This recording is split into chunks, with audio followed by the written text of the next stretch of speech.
Assalamualaikum warahmatullahi wabarakatuh. Perkenalkan, nama saya Melia Moki dari kelas akuntansi B, akan menjelaskan materi tentang obligasi. Selanjutnya masuk pada tujuan instruksional khusus, yaitu setelah membaca dan mempelajari bab ini, diharapkan kita para mahasiswa mampu memahami dengan baik tentang 1. Definisi obligasi dan pihak yang berhak menerbitkan obligasi. 2. Alasan menerbitkan obligasi dan peringkat obligasi. 3. Obligasi yang dijual tanpa ada batas waktu. 4. Spot interest rate dan nominal yield dan current yield serta yield to maturity atau YTM. 5. Mampu menjawab soal-soal yang diberikan secara baik dan benar. Selanjutnya masuk pada definisi obligasi. Obligasi merupakan suatu surat berharga yang dijual kepada publik, yaitu salah satunya mampu memperhatikan berapa nilai finansial yang akan diperoleh nantinya, serta juga berapa nilai kewajiban bunga yang harus dibayar kepada pemegang obligasi. Itu adalah definisi dari obligasi. Kemudian masuk pada menurut Frank Javaboji, secara umum harga sebuah obligasi dapat ditulis sebagai berikut: P sama dengan C per 1 tambah R tambah C per dalam kurung 1 tambah R pangkat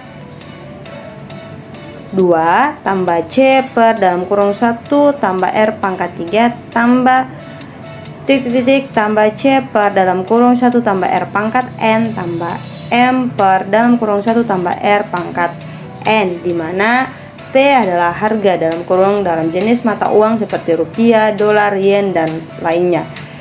N adalah periode dari nomor dalam kurung angka yang menyebutkan tahun waktu. C adalah kupon pembayaran setengah tahunan atau semi-annual coupon payment dalam mata uang. R adalah periode suku bangsa. M adalah nilai jatuh tempo atau maturity value. T adalah periode waktu ketika pembayaran diterima. Kemudian pihak yang berhak menerbitkan obligasi. Ada beberapa pihak yang menerbitkan obligasi, yaitu perusahaan, pemerintah negara bagian di Indonesia sering dijelaskan dengan Pemda. Ada pemerintah asing dan perusahaan asing. Kemudian, alasan bagi sebuah perusahaan menerbitkan obligasi. 1. Penetapan bunga obligasi biasanya tidak terlalu tinggi. 2. Biaya dalam penerbitan atau mencetak obligasi adalah lebih murah dibandingkan dengan menerbitkan saham, karena menerbitkan saham hitungnya adalah per lot dan satu lot adalah 500 lembar. Yang ketiga, pada saat obligasi dilakukan dan dijual ke publik mana jika terjadi kendala dalam pembayaran obligasi, perusahaan bisa menyelesaikan dengan mengalihkan pemegang obligasi menjadi pemegang saham yang biasa dikenal dengan obligasi konversi atau beda jenis dan karakteristik obligasi. Kemudian lanjut materi alasan membeli obligasi, yaitu membeli obligasi jauh dari risiko karena tingkat suku bunganya tetap atau tidak berubah. Kemudian obligasi diterbitkan oleh industri yang memiliki badan hukum yang jelas dan dapat dipertanggungjawabkan, serta memiliki mekanisme penyelesaian pada saat bermasalah.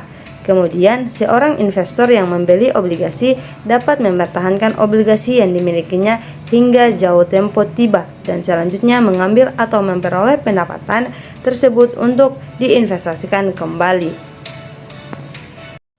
Kemudian lanjut pada materi peringkat obligasi. Obligasi yang dijual ke publik dalam perspektif para pembeli, melihatnya berdasarkan peringkat atau rating. Nah, jadi peringkat obligasi itu adalah peringkat tersebut menggambarkan para creditable dan prospek layaknya obligasi tersebut dibeli untuk dijadikan sebagai salah satu current aset perusahaan. Nah, beberapa lembaga pemeringkat atau rating agency yang ada di dunia, misalnya Monde Investor Service, Standard dan Poor's Corporation, Duff and Helps, Fit Investor Service, dan lain-lain. Sedangkan lembaga pemeringkat atau rating agensi yang ada di Indonesia seperti perusahaan pemeringkat Efek Indonesia atau Pevindo dan perusahaan PT Kastenik dan lain-lain. Dan dapat dilihat juga dalam bentuk tabel seperti ini. yaitu yang harus diingat bahwa lembaga peringkat memberikan dan membuat peringkat berdasarkan data-data dan informasi masa lalu, yang karena itu belum tentu kondisi sama juga terjadi seperti itu di masa yang akan datang.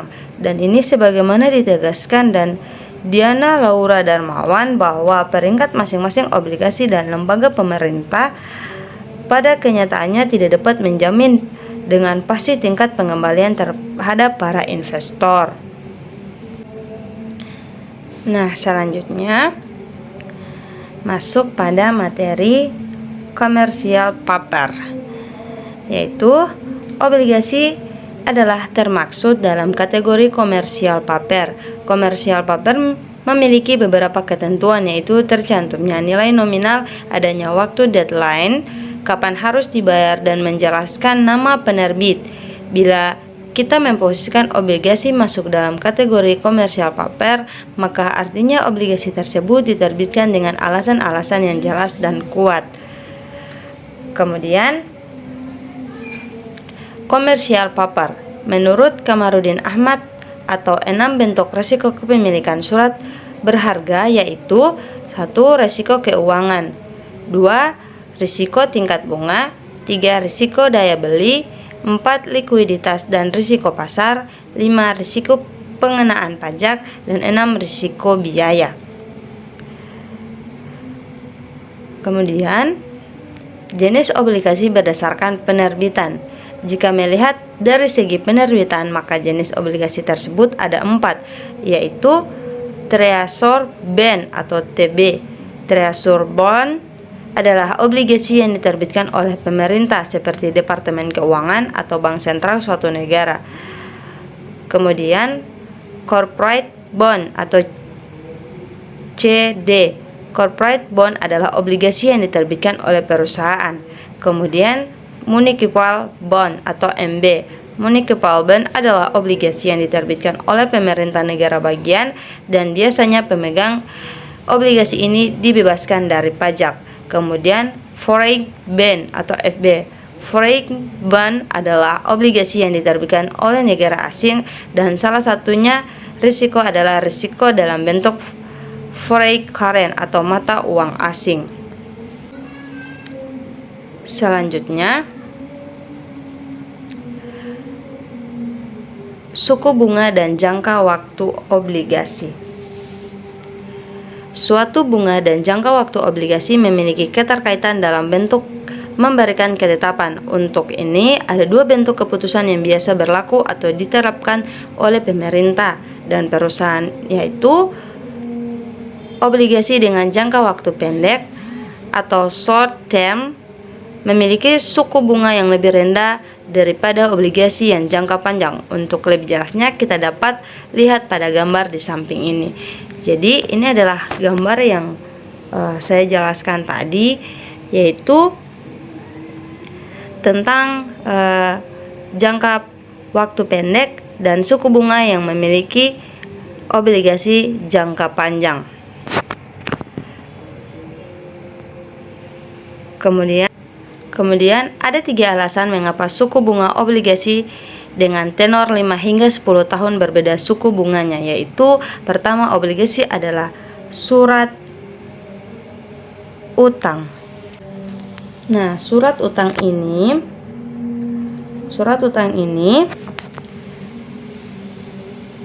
adalah dalam konsep utang, semakin lama jangka waktunya semakin tinggi suku bunga yang biasanya ditetapkan, karena melihat pada nilai uang yang semakin jauh waktunya, maka semakin turun nilainya. Semakin lama investor menanamkan uangnya dalam obligasi, semakin besar kerugian yang ditanggungnya dan semakin pula menurunnya dalam harga obligasi.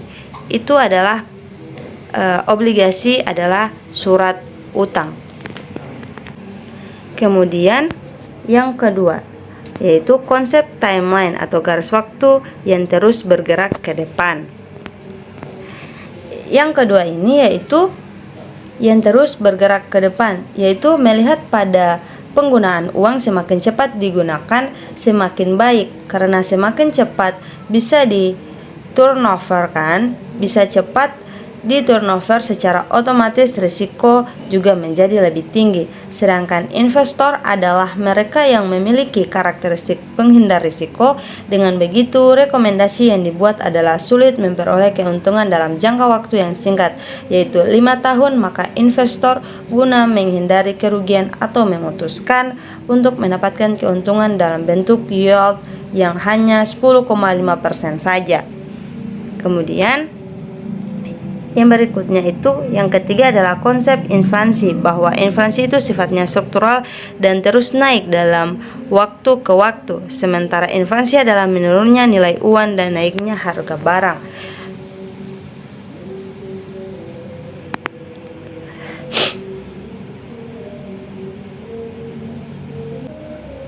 Maksudnya itu artinya nilai mata uang semakin lama semakin terjadi penurunan. Selanjutnya, obligasi yang terjual tanpa ada batas waktu. Jika pergerakan obligasi terjadi dalam gerakan yang stabil atau dengan kata lain tumbuh dengan tanpa ada kendala dan permasalahan, serta obligasi tersebut diperjualbelikan tidak memiliki batas waktu, maka kita dapat menulis dengan formula seperti di bawah ini. Jadi seperti bentuk ini. Dengan OTB itu adalah obligasi tanpa batas waktu, G adalah nilai obligasi, R tingkat keuntungan yang diharapkan dengan penetapan suku bunga yang ditentukan.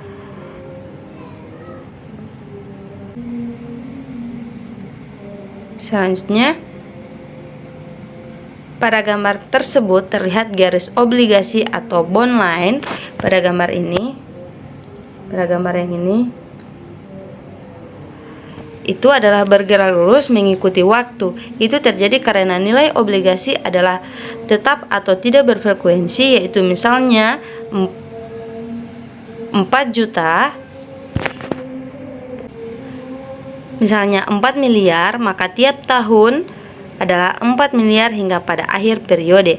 Adapun tingkat keuntungan dalam bentuk bunga atau interest adalah juga tetap, yaitu misalnya ditetapkan 0,11 atau 11%. Kemudian tingkat bunga obligasi.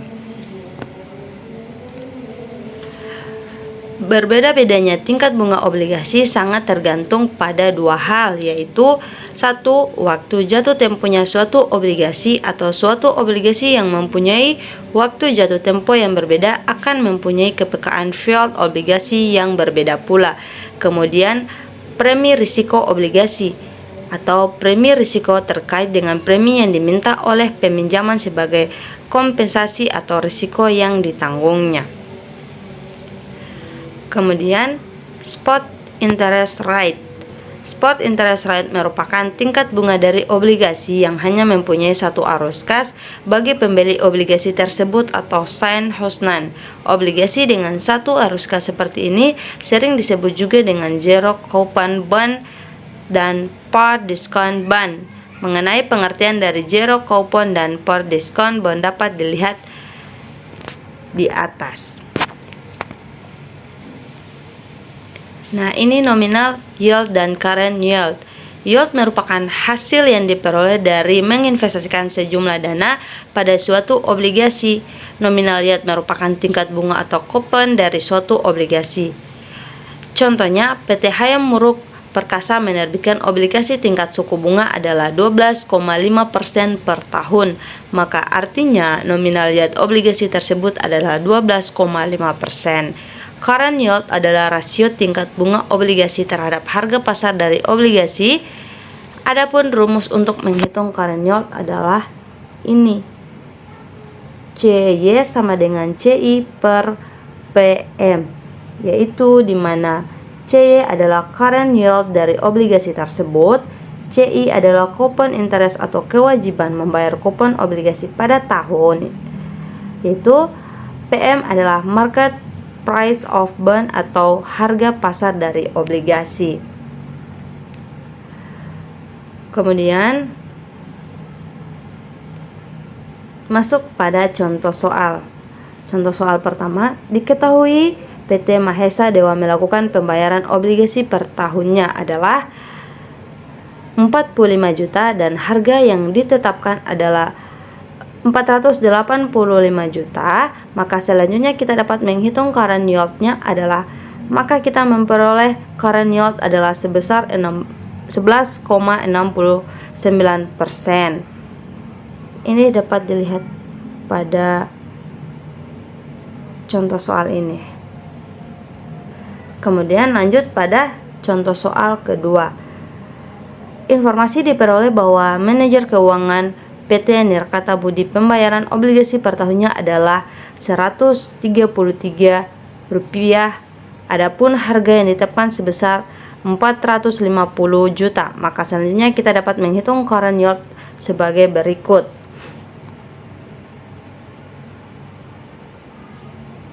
NBP adalah 133 juta. NBP sama dengan 450 juta per 0,30 atau 30%. Maka hasil current yield-nya adalah 0,30 atau 30%. Kemudian lanjut pada materi yield to maturity. Yield to maturity atau YTM adalah keuntungan diperoleh oleh seorang investor dalam membeli komersial paper, yaitu obligasi pada harga pasar saat ini, dan selanjutnya menahan obligasi tersebut hingga waktu deadline atau jatuh tempo tiba. Adapun rumus untuk menghitung yield to maturity adalah sebagai berikut. Ini adalah rumusnya, di mana P itu adalah harga obligasi saat ini, C itu adalah pembayaran kupon untuk setiap tahunnya, yaitu adalah yield to maturity, TN itu adalah nilai jatuh tempo. Kemudian di beberapa bukti teks manajemen keuangan lainnya, yield to maturity dihitung dengan penggunaan formula yang berbeda, seperti yang terdapat dan dikemukakan oleh Bambang Rianto dan bukunya Dasar-Dasar Pembelanjaan Perusahaan, yaitu sebagai berikut. C tambah F kurang P per N sama dengan P tambah F per 2, di mana C adalah bunga tahunan dalam rupiah, F adalah harga nominal dari obligasi atau jumlah yang akan diterima pada akhir umurnya, kemudian P adalah harga pasar, dan N adalah umur obligasi. Selanjutnya masuk pada materi contoh soal 1, yaitu berdasarkan analisis yang dilakukan, maka diketahui bahwa umur obligasi PT Aula Pertama adalah 10 tahun, di mana bernilai nominal sebesar 5 miliar dan harga pasar yang berlaku adalah 4,5 miliar, dan membayar bunga obligasi adalah sebesar 5% setiap tahunnya. Maka berdasarkan data tersebut kita dapat menghitung besar rate of return dari obligasi tersebut apabila dipertahankan sampai jatuh temponya. Jadi dapat ditulis seperti ini. Kemudian contoh soal kedua. Seorang manajer pada PT Serikat Mulia melakukan analisis terhadap sebuah yang diketahui umur dari obligasi tersebut adalah 15 tahun dengan nilai nominalnya adalah 25 miliar dan harga pasar yang berlaku adalah 24 miliar 500 rupiah. Bunga obligasi yang dibayarkan sebesar 5,5% setiap tahunnya. Dari data tersebut maka hitunglah besar rate of return dari obligasi tersebut apabila dipertahankan sampai hari jatuh temponya. Jadi seperti ini, ditulis sesuai perintah soal. Kemudian kegunaan masing-masing ukuran yield obligasi. Ini dapat dilihat dalam tabel berikut ini, yaitu nominal yield Kegunaannya adalah mengukur tingkat kupon. Current yield yaitu mengukur tingkat kupon sekarang. Yield to maturity atau YTM ya, kegunaan mengukur tingkat return yang diharapkan jika obligasi disimpan sampai waktu jatuh temponya. Kemudian yield to call atau YTC adalah mengukur tingkat return yang diharapkan jika obligasi dilunasi atau called sebelum jatuh tempo. Kemudian realized atau horizon yield, kegunaannya mengukur tingkat return yang diharapkan untuk obligasi yang akan dijual sebelum jatuh tempo. Yield ini dihitung dengan menggunakan asumsi tingkat reinvestasi dan harga jual obligasi.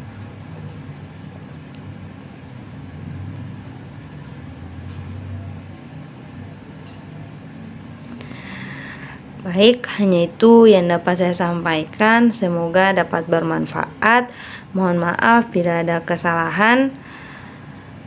Wabillahi taufiq wal hidayah. Wassalamualaikum warahmatullahi wabarakatuh.